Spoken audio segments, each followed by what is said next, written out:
The wind had cooled the air. It blew dark clouds across the sky and whistled through the leaves, now hinting at fall. Along the roadside, the trees appeared more yellow than green, and touches of flame and scarlet were beginning to show. The day was poised in September, just as summer was turning autumn. The late afternoon sunshine squeezed between the clouds, slanting onto the roadway. The air smelled of rain. Lindsay walked swiftly, knowing the clouds could win out at any moment. The breeze lifted and tossed the strands of her silvery blonde hair, and she pushed at them with annoyance. She would have been wiser to have left it neatly pinned at the nape of her neck, she thought. Had she not been so pressed for time, Lindsay would have enjoyed the walk. She would have reveled at the hint of fall and the threatening storm.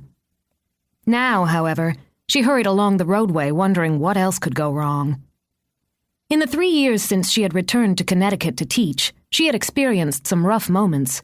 But this, she decided, was among the top 10 for frustration value. Backed up plumbing in the studio, a 45-minute lecture from an overeager parent on her child's prowess, 2 torn costumes, and a student with an upset stomach. These minor annoyances had culminated with her temperamental car. It had coughed and moaned as usual when she had turned the ignition, but then it had failed to pull itself together. It simply had sat there shuddering until Lindsay had admitted defeat.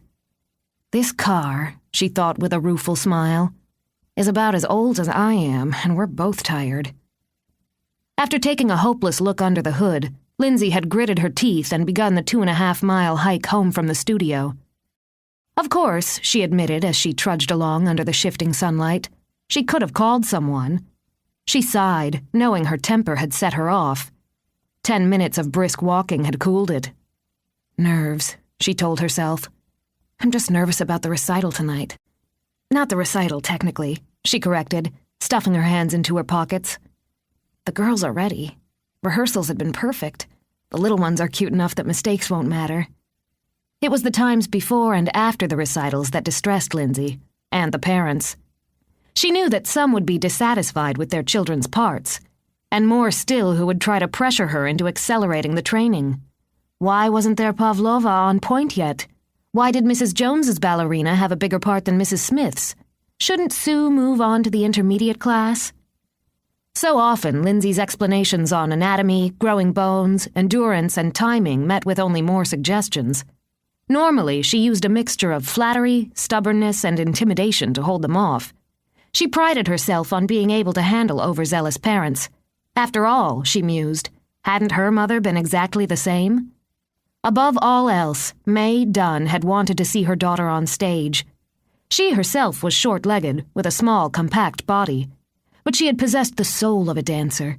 Through sheer determination and training, she had secured a place in the corps de ballet with a small touring company.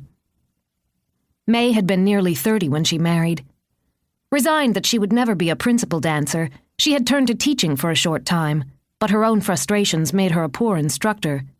Lindsay's birth had altered everything. She could never be a prima ballerina, but her daughter would. Lessons for Lindsay had begun at age 5 with May in constant attendance. From that time on, her life had been a flurry of lessons, recitals, ballet shoes, and classical music. Her diet had been scrupulously monitored, her height agonized over until it was certain that 5'2" was all she would achieve. May had been pleased. Toe shoes added 6 inches to a dancer's height, and a tall ballerina has a more difficult time finding partners. Lindsay had inherited her mother's height, but to May's pride, her body was slender and delicate.